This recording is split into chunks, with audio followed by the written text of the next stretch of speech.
मैं ख़ुद एक मेमन फैमिली से बिलोंग करता हूँ, तो हमारे ब्लड में दो चीज़ें आती हैं। वो एक कारोबार करना है और एक सोशल वर्क करना है। हम सोशल मीडिया वाली जनरेशन है, हमें कोई बेवकूफ़ नहीं बना सकता। तो ये सोच सबसे पहले आप तोड़ दो कि वो केपीके में क्यों काम किया, बलूचिस्तान में क्यों किया, सिंध में क्यों किया, आपको कराची में करना चाहिए। मैं पाकिस्तानी हूँ, मैं कराची वाला नहीं हूँ भाई। यूथ हमारी आज डिसाइड करेगी, आज आप और मैं डिसाइड करेंगे, वो बड़े 60-70 साल के लोग नहीं डिसाइड करेंगे। मैं और आप ये डिसाइड करेंगे कि हमने क्या सुपर पावर की ग़ुलामी करनी है। जो 9 साल की जर्नी है उससे मैंने बहुत ज़्यादा कुछ चीज़ें सीखी हैं, क्योंकि ज़ाहिर है मेरा कोई इसका एक्सपीरियंस नहीं था और मैं एक अंडर एज था, मैं 16 साल का था। तो बहुत सारी मैंने गलतियां भी की हैं, बट मैंने अपने बचपन के और जवानी के जो बीच के प्राइम 9 साल होते हैं वो मैंने इस मुल्क को दिए हैं। मैं रोडों पे घूमा हूँ, मैं पाकिस्तान का कोई इलाका नहीं छोड़ा जहाँ मैं गया हूँ। हम्माद, आपके काफ़ी सारे प्रोजेक्ट्स हैं। रोटी बैंक आपने सबसे पहले शुरू किया, फिर आपने बलूचिस्तान में हीरोइक्स स्कूल बनाया, आपने डैम बनाया हुआ है। देखिए, सबसे पहले जो हमने शुरू किया था ना, वो रोटी बैंक शुरू किया था, जहाँ हम 5 रुपए की रोटी दिया करते थे उन सफ़ेद पोश लोगों को जो कि बड़ी मुश्किल होता है उनके लिए 2 वक्त की रोटी भी खाना, और वो गुर्बत की लकीर से नीचे होते हैं।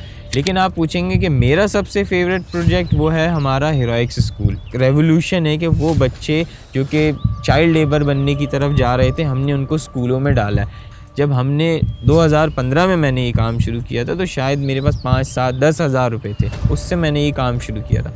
अब अल्हम्दुलिल्लाह हमारी बहुत सारी ट्रांजैक्शंस हो रही होती हैं जो कि कुछ 5, 7, 10 हज़ार से ज़्यादा होती हैं। मैं ये सोचता हूँ अगर मेरे पास पैसे पड़े ना, मैं किसी की हेल्प कर दूँ।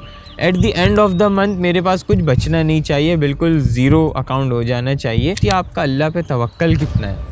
मैंने कभी भी किसी को फ़ोन नहीं किया, ना कभी मैंने बोला है किसी को कि आप डोनेट करें। मुझे ऐसा लगता है लोगों से मैं डोनेशन मांगूं, उससे बेहतर है कि मैं अल्लाह से दुआ कर लूं कि अगर अल्लाह ने किसी को हमारी फाउंडेशन में भेजा है इस नीयत से या इस ज़रिए से कि उसकी हेल्प हो जाएगी, तो उसके वसाइल, उसकी डोनेशन, उसके रिसोर्सेज भी अल्लाह ही भेजेगा। मुझे कहीं जाने की, हाथ फैलाने की ज़रूरत नहीं है। पॉलिटिकल अवेयरनेस वो है, आपके साथ अगर आज नाइंसाफ़ी हो रही है ना, तो मुझे खड़ा होना पड़ेगा, और अगर कल मेरे साथ नाइंसाफ़ी होगी तो आप खड़े होंगे। कहते हैं मैं पाकिस्तान कभी नहीं आऊँगा, आपकी आइडेंटिटी पाकिस्तान है, पाकिस्तान ने आपको जगह दी है पैदा होने के लिए, तो ऐसा हो ही नहीं सकता।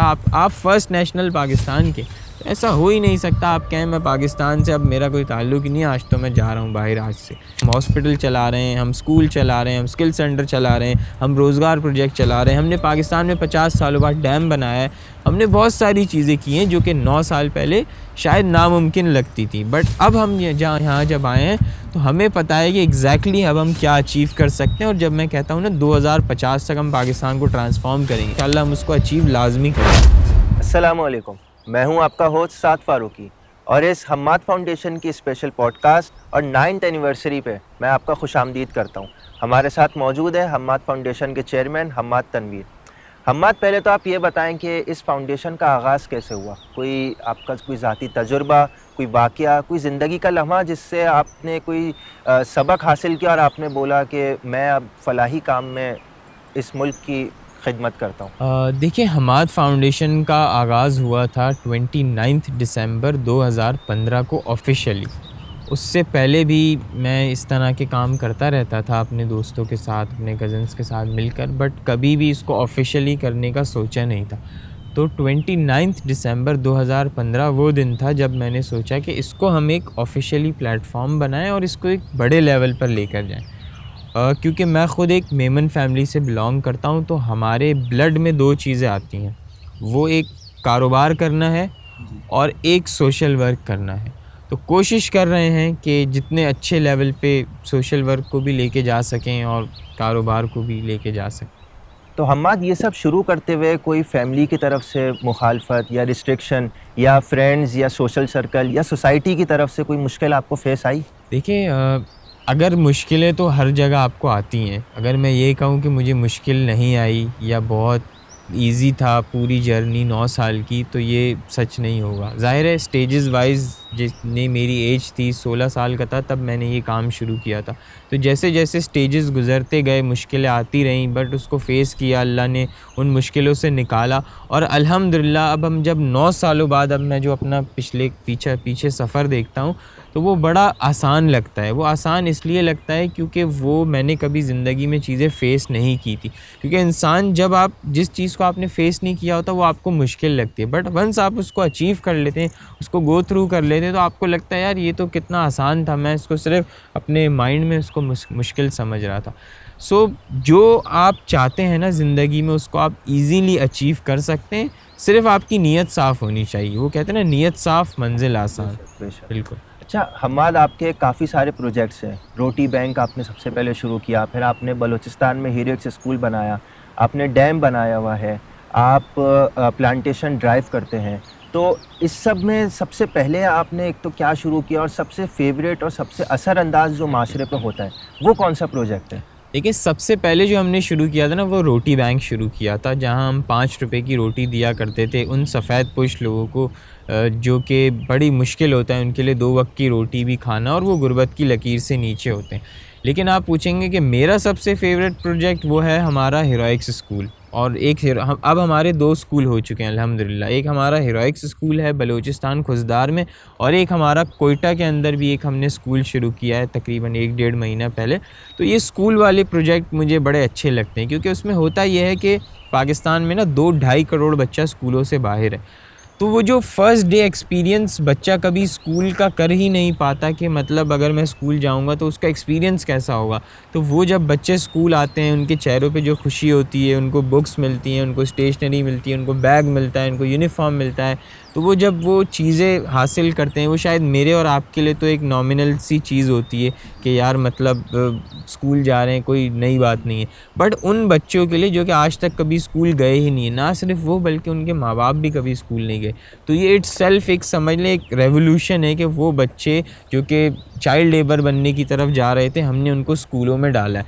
हीरोइक स्कूल में अल्हम्दुलिल्लाह हमारे 200 प्लस बच्चे पढ़ रहे हैं, और अगर मैं अपने कोयटा के स्कूल की बात करूं तो उसमें तकरीबन कोई 30 से 40 बच्चे इस वक्त आ चुके हैं 1 महीने के अंदर। अच्छा हम्माद, आपको बहुत मुबारक, ये आपके 9 साल इस फाउंडेशन के मुकम्मल है। आप क्या समझते हैं कि इस 9 साल में कोई कमी रह गई हो, या आप इसको और बेहतर कर सकते हो? देखिए, कमी तो हमेशा ही रह जाती है, लेकिन जो 9 साल की जर्नी है उससे मैंने बहुत ज़्यादा कुछ चीज़ें सीखी हैं, क्योंकि ज़ाहिर है मेरा कोई इसका एक्सपीरियंस नहीं था, और मैं एक अंडर एज था, मैं 16 साल का था। तो बहुत सारी मैंने गलतियाँ भी की हैं, मैंने उन गलतियों से सीखा है, और अभी भी मैं गलतियाँ कर रहा हूँ। मैं ये सीख रहा हूँ कि इंशाल्लाह जब मैं आगे इस चीज़ को लेकर जाऊँ तो क्या गलतियाँ मुझे नहीं करनी है, और क्या चीज़ें मैंने अच्छी की हैं मैं उसको और बेहतर कर सकता हूँ। तो गलती एक्सेप्ट करने में कोई बुराई नहीं होनी चाहिए, मुझे एग्जैक्टली पता है, क्योंकि देखो बड़ा आदमी वही है जिसको अपनी गलती को एनालाइज करना आता हो, और वो ख़ुद अपनी गलती ढूंढे और उसको एनालाइज करे, और ये कोशिश करे कि मैं फ्यूचर में ना करूं। अगर मैं सिर्फ पास्ट में ये रोता रहूँगा, सोचता रहूँगा कि यार मुझसे ये गलती हो गई, वो हो गया, तो इसका कोई रिज़ल्ट नहीं निकलेगा, क्योंकि पास्ट सिर्फ सीखने के लिए होता है, उसको आप चेंज नहीं कर सकते। हाँ, फ्यूचर आप बिल्कुल चेंज कर सकते हो पास्ट से सीख कर। बिल्कुल सही। अच्छा हम्माद, हम अक्सर देखते हैं ये जो फाउंडेशंस होती हैं बेसिकली डोनेशंस पे चलती हैं। तो अगर ये डोनेशंस आपके पास आती हैं, आप इससे काम करते हैं, लेकिन कभी ऐसा हुआ कि माली वसाइल की परेशानी की वजह से डोनेशंस कम पड़ गई हों और आपको ये काम पूरा करना हो, तो आप इस सब को कैसे मैनेज करते हैं? देखिए, एक फ़ाउंडेशन को ना माली वसाइल की कमी हमेशा से रहती है। अगर तो मुझे लगता है वो अच्छा काम कर रही है और लोगों के लिए काम कर रहे हैं ना, तो उसको हमेशा पैसों की, डोनेशन की शॉर्टेजेस, रिसोर्स की शॉर्टेज हमेशा आएगी। अब मैं ये कोशिश करता हूँ कि यार अगर मेरे पास कुछ डोनेशन पड़ी है, तो मुझे नहीं पता कि दूसरे लोग क्या सोचते हैं या उस तरीके से वो लोग किस तरह फाउंडेशन को चलाते हैं, बट मैं ये सोचता हूँ अगर मेरे पास पैसे पड़े ना, मैं किसी की हेल्प कर दूँ। At the end of the month मेरे पास कुछ बचना नहीं चाहिए, बिल्कुल ज़ीरो अकाउंट हो जाना चाहिए। और इसमें एक बहुत बड़ी चीज़ होती है, आपका अल्लाह पे तवक्कल कितना है। मैंने कभी भी किसी को फ़ोन नहीं किया, ना कभी मैंने बोला है किसी को कि आप डोनेट करें, क्योंकि मुझे ऐसा लगता है लोगों से मैं डोनेशन मांगूं उससे बेहतर है कि मैं अल्लाह से दुआ कर लूं कि अगर अल्लाह ने किसी को हमारी फाउंडेशन में भेजा है इस नीयत से या इस ज़रिए से कि उसकी हेल्प हो जाएगी, तो उसके वसाइल, उसकी डोनेशन, उसके रिसोर्सेज भी अल्लाह ही भेजेगा। मुझे कहीं जाने की, हाथ फैलाने की ज़रूरत नहीं है, क्योंकि देखो मैं और हमारी जो टीम है वो सारी एक मिडिल क्लास फैमिली है, वो एक अच्छी फैमिली से बिलोंग करते हैं। हम कोई किसी के आगे थोड़ी हाथ फैला सकते हैं डोनेशन के लिए, हम जो भीख मांगे, हम इस तरह नहीं कर सकते। हम ये कर सकते हैं कि हम जो हमारे पास अवेलेबल रिसोर्सेज हैं, हम उसमें रहते हुए जितने ज़्यादा से ज़्यादा लोगों की हेल्प कर सकें। और जब आप इस तरह सोचते हैं ना, तो आपके रिसोर्सेज दिन ब दिन खुद बढ़ना शुरू हो जाते हैं। जब हमने 2015 में मैंने ये काम शुरू किया था, तो शायद मेरे पास 5, 7, 10 हज़ार रुपये थे, उससे मैंने ये काम शुरू किया था। अब अल्हम्दुलिल्लाह हमारी बहुत सारी ट्रांजैक्शंस हो रही होती हैं, जो कि कुछ 5, 7, 10 हज़ार से ज़्यादा होती हैं। तो ये तो मैंने कभी नहीं सोचा था कि एक वन गो में हम इतने लोगों की हेल्प कर देंगे। हम हॉस्पिटल चला रहे हैं, हम स्कूल चला रहे हैं, हम स्किल सेंटर चला रहे हैं, हम रोज़गार प्रोजेक्ट चला रहे हैं। हमने पाकिस्तान में 50 सालों बाद डैम बनाया है।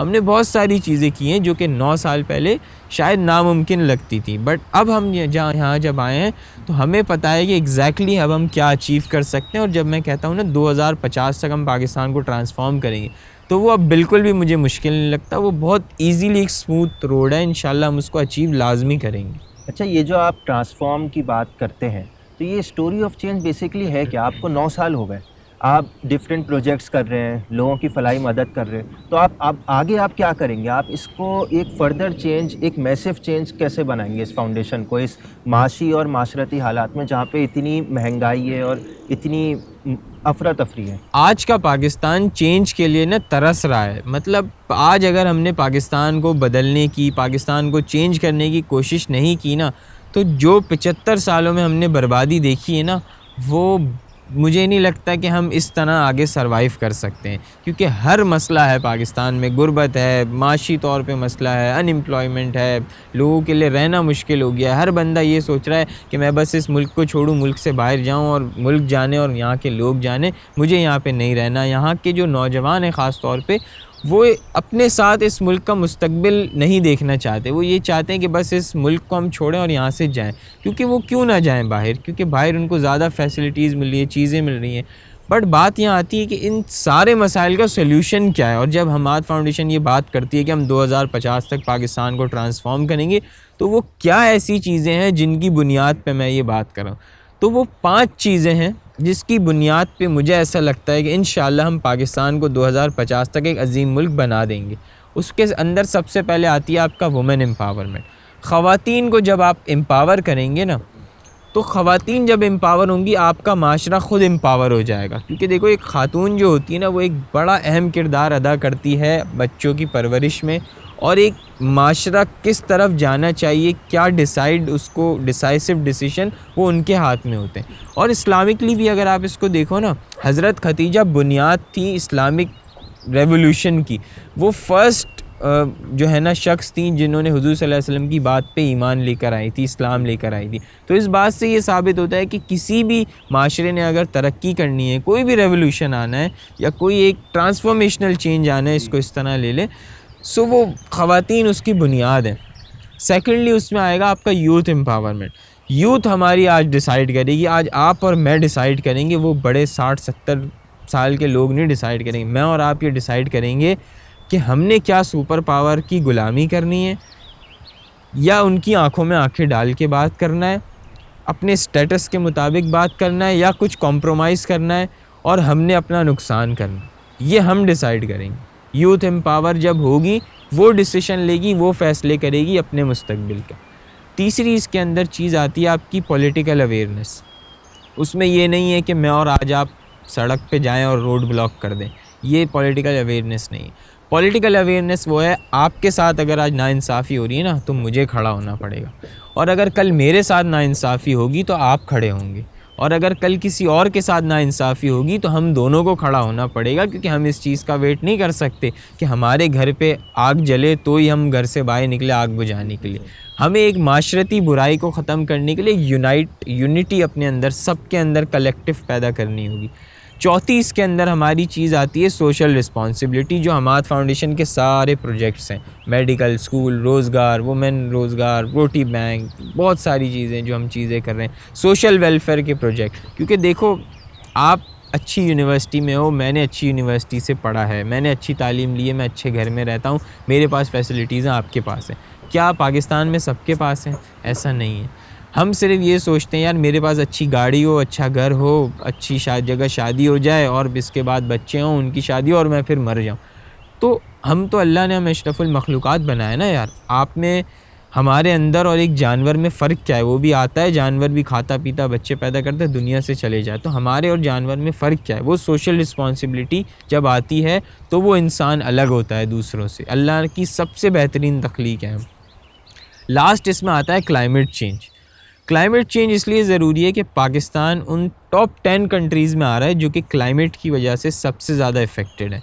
पाकिस्तान जो दूसरे first world countries carbon emission करते हैं, पाकिस्तान की जोग्राफिकल लोकेशन इस तरह है कि हमारे ऊपर उसका सारा जो है ना गंद आता है। हमारे ग्लेशियर्स पिघल रहे हैं, हमारा सी लेवल राइज़ हो रहा है, उसके बाद हमारे कितने लोग जो है आपने देखा होगा पिछली 1-2 साल पहले जब सैलाब आया तो कितने लोगों ने आपको जो है ना माइग्रेशन की दूसरे एरियाज़ के अंदर। सो हमने इसका सबसे जल्द जो हम कर सकते हैं वो प्लांट्स लगा सकते हैं। हुकूमती सतह पे लाजमी प्लास्टिक का यूज़ बैन होना चाहिए, पेपर यूज़ को प्रमोट होना चाहिए, इलेक्ट्रिक चीज़ों को प्रमोट करना चाहिए, ना कि हम इस तरह की चीज़ों को प्रमोट करें जो कि क्लाइमेट को हमारे मज़ीद नुकसान पहुँचा रही। तो ये 5 चीज़ें हैं, women empowerment, youth empowerment, political awareness, social responsibility और क्लाइमेट चेंज। इन 5 चीज़ों पे हम सब पे काम कर रहे हैं स्लोली एंड ग्रेजुअली। जब हमारे साथ लोग जुड़ेंगे, हमारी टीम बड़ी होगी इंशाल्लाह, तो 2050 नहीं भाई, इंशाल्लाह 2040-45 में ही हम इसको अचीव कर लेंगे इंशाल्लाह। अच्छा हमाद, ये जो यूथ एम्पावरमेंट जो आपका सेकंड पॉइंट था, अक्सर हम देखते हैं कि हमारे मुल्क के बच्चे इंजीनियर बनते हैं, डॉक्टर बनते हैं, लॉ पढ़ते हैं, लेकिन वो बाहर चले जाते हैं। तो इसका कोई हल आपकी फाउंडेशन में या आपके कोई मंसूबा है कि मैं बच्चों को यहीं इस मुल्क में रोकूं और उनको यहीं अच्छा रोज़गार दूं? देखो, हर इंसान की ना लाइफ स्टोरी अलग होती है। अगर कोई ये समझता है कि मैं बाहर जा सकता हूँ और अपनी फैमिली को सपोर्ट कर सकता हूँ, उनको गुर्बत की लकीर से निकाल सकता हूँ, उनको सोशल स्टेटस बढ़ा सकता हूँ, अपना लाइफस्टाइल में चेंज कर सकता हूँ और रेमिटेंस के थ्रू मैं पाकिस्तान को सपोर्ट कर सकता हूँ, तो उसमें भी कोई बुराई नहीं। बट सब बाहर भी तो नहीं जा सकते ना, कुछ लोगों को यहाँ भी रहना पड़ेगा। आप दुनिया में कहीं भी चले जाएं, लेकिन इवेंचुअली आपका ताल्लुक़ पाकिस्तान से किसी न किसी सूरत में, किसी न किसी ज़रिए से रहेगा ही। या तो आपके यहाँ पेरेंट्स होंगे, या भाई बहन होंगे, या आपकी कोई प्रॉपर्टी होगी, किसी न किसी ज़रिए आपने पाकिस्तान कभी ना कभी लौट के आना ही है। क्योंकि कहते हैं मैं पाकिस्तान कभी नहीं आऊँगा, आपकी आइडेंटिटी पाकिस्तान है, पाकिस्तान ने आपको जगह दी है पैदा होने के लिए, तो ऐसा हो ही नहीं सकता। आप फ़र्स्ट नेशनल पाकिस्तान के, तो ऐसा हो ही नहीं सकता आप कहें मैं पाकिस्तान से अब मेरा कोई ताल्लुक़ ही नहीं है, आज तो मैं जा रहा हूँ बाहर आज से। ऐसा नहीं हो सकता, ये सिर्फ़ किताबों कहानियों में होता है। लेकिन दुनिया इस तरह डिज़ाइन हुई हुई है कि आपको पाकिस्तान से या अपने जहाँ आपकी बर्थ हुई है एक कंट्री में, आपको उससे ताल्लुक़ रखना पड़ता है और रखना पड़ेगा। अब सवाल ये आता है कि इसका सॉल्यूशन क्या है, किस तरह हम लोगों को ये इस बात पे यकीन दिलाएं कि वाकई पाकिस्तान में कुछ अब बच गया है। देखो, पिछले ना कई सालों में पाकिस्तान में नाउमीदी और मायूसी अपने उरूज पे है। जैसे जैसे मैं बड़ा हो रहा हूँ ना, तो जो नाउमीदी और मायूसी का फैक्टर है ना, वो बढ़ता जा रहा है। मैं कहूँ कि मैं मायूस नहीं होता, नाउमीद नहीं होता, झूठ है। मैं भी होता हूँ कभी कभी, मुझे भी लगता है यार कि मतलब 9 साल से मैंने अपनी ज़िंदगी के प्राइम 9 साल जो अपनी, अभी तो खैर मैं जवान हुआ हूँ, बट मैंने अपने बचपन के और जवानी के जो बीच के प्राइम 9 साल होते हैं वो मैंने इस मुल्क को दिए हैं। मैं रोडों पे घूमा हूँ, मैं पाकिस्तान का कोई इलाका नहीं छोड़ा जहाँ मैं गया हूँ। मैं बलूचिस्तान के उन इलाकों में गया हूँ जहाँ दहशतगर्दी के मैंने चीज़ें देखी हैं, कि वहाँ लोगों से मिला हूँ जिनके घर वालों को दहशतगर्दों ने मारा है। मैंने वो जगहें देखी हैं जहाँ ब्लास्ट हुआ करते हैं। मैं कोई ऐसा कोना नहीं छोड़ा पाकिस्तान का जहाँ मैं गया हूँ, सिर्फ़ इसलिए कि मुझे ये सब चीज़ें पता चलें, उस बेस पर मैं डिसीजन ले सकूं कि क्या हम ऐसा करें कि पाकिस्तान को हम बदलने की तरफ ले आ सकते हैं। और मैंने ये करके किसी पे एहसान नहीं किया। मुझे ऐसा लगता है कि अगर अल्लाह ने मुझे इतना शऊर दिया है, मुझे इतना एक प्लेटफॉर्म दिया है, मुझे इतने वसाइल दिए हैं, तो ये मेरी ज़िम्मेदारी है। ये अल्लाह की समझ लो एक आपके पास नेमत है ना, कि आपको पता है चीज़ कि यार ये गलत है, ये ठीक है, बट अब अल्लाह मुझसे सवाल करेगा ना भाई कि आपको ये मैंने प्लेटफॉर्म दिया हम्माद फाउंडेशन का, आपने क्या किया? आपने क्या इसको अपनी पर्सनल फेम के लिए यूज़ किया?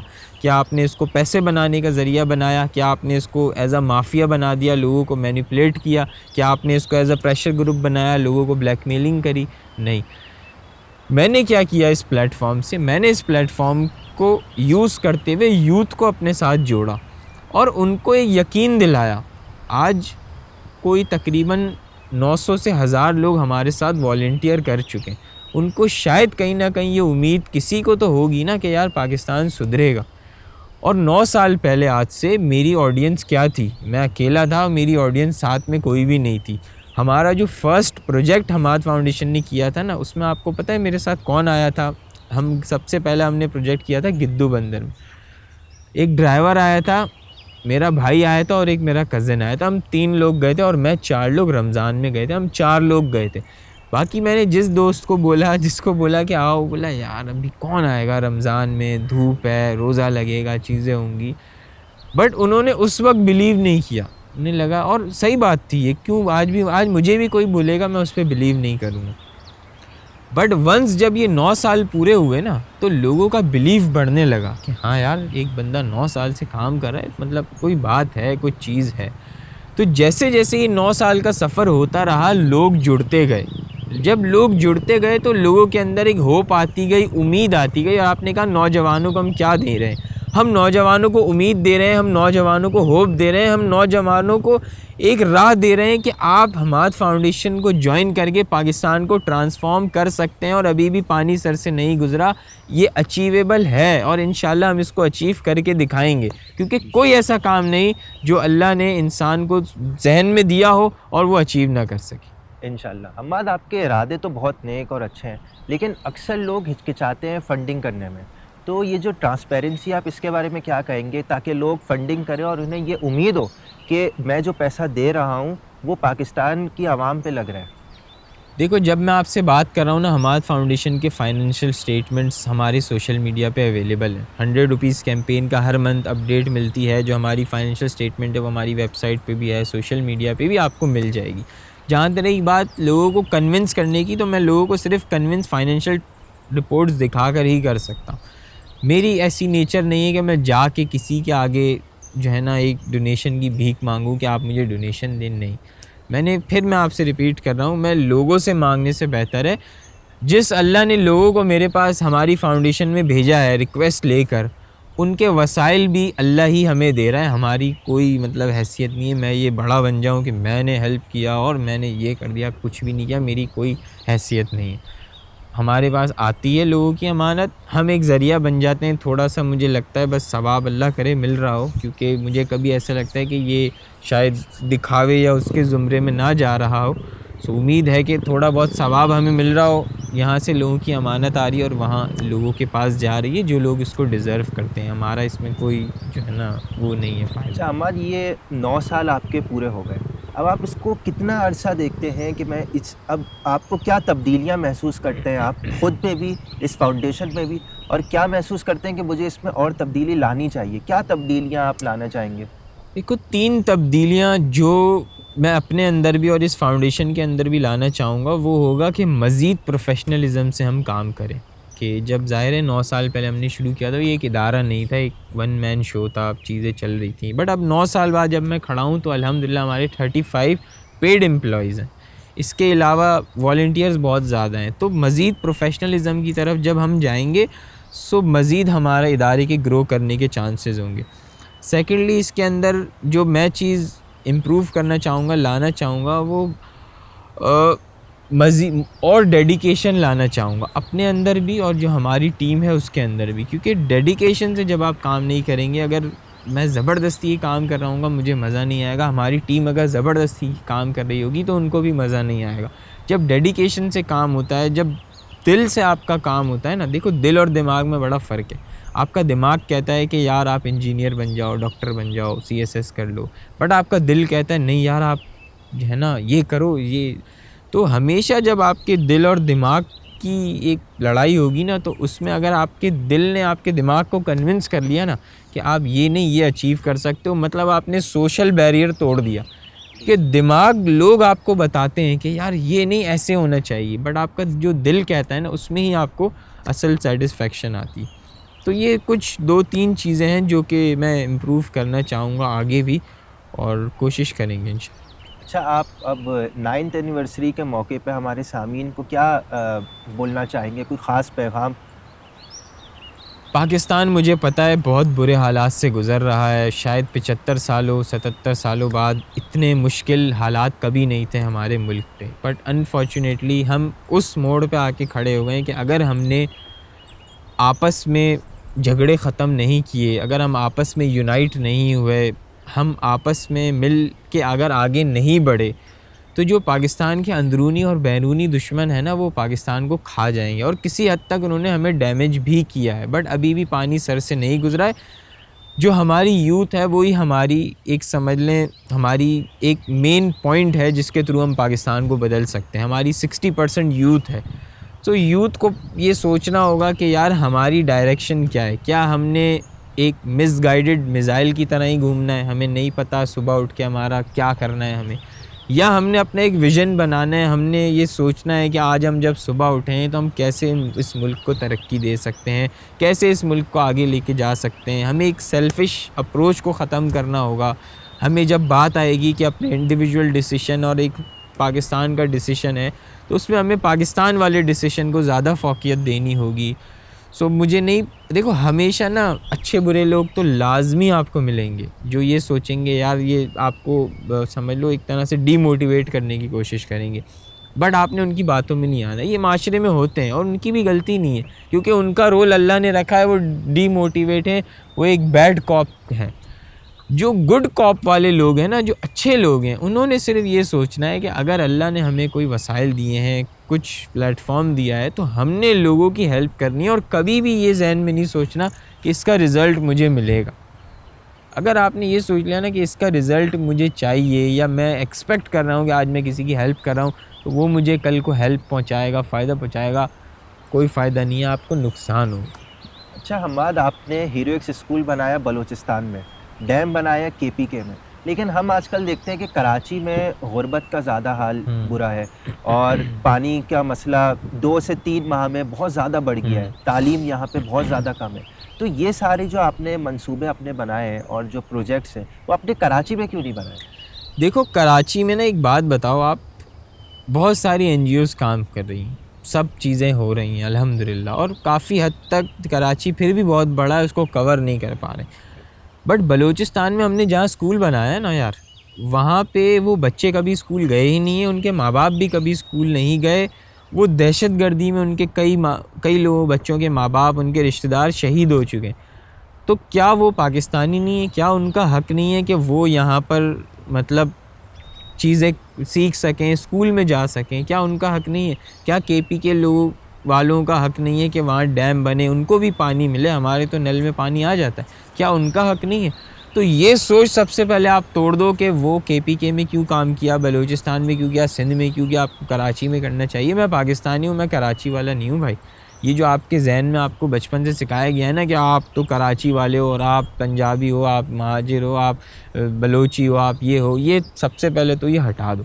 ये हमारे पिछली जनरेशन की एक बहुत गलत आदत थी जो हमें ये बताती थी कि अपने रूट मत छोड़ो, अपनी बेस मत छोड़ो। ठीक है वो किसी हद तक, बट उसका ये मतलब थोड़ी है कि अगर कोई गरीब है आप बोलो नहीं नहीं ये तो मेरी बरादरी से नहीं है तो मैं इसकी हेल्प नहीं करूँगा। ये सबसे घटिया सोच है। बिल्कुल सही। खिदमत तो इंसानियत की होती है। बिल्कुल इसी तरह है कि आपने अगर आगे बढ़ना है, पाकिस्तान तरक्की कर ही नहीं सकता, मैंने फिर कह रहा हूँ यूनाइट नहीं हो। जब आप यूनाइट नहीं होंगे, ये चीज़ें ख़त्म कर दो कि लैंग्वेज बैरियर कि भाई ये तो बलोच है मैं इससे क्यों बात करूँ, ये बकवास है। ये चीज़ों, आप पढ़े लिखे हो, मैं भी पढ़ा लिखा हूँ, अगर हम यही सोचते रहेंगे तो हम कभी भी आगे नहीं बढ़ सकते।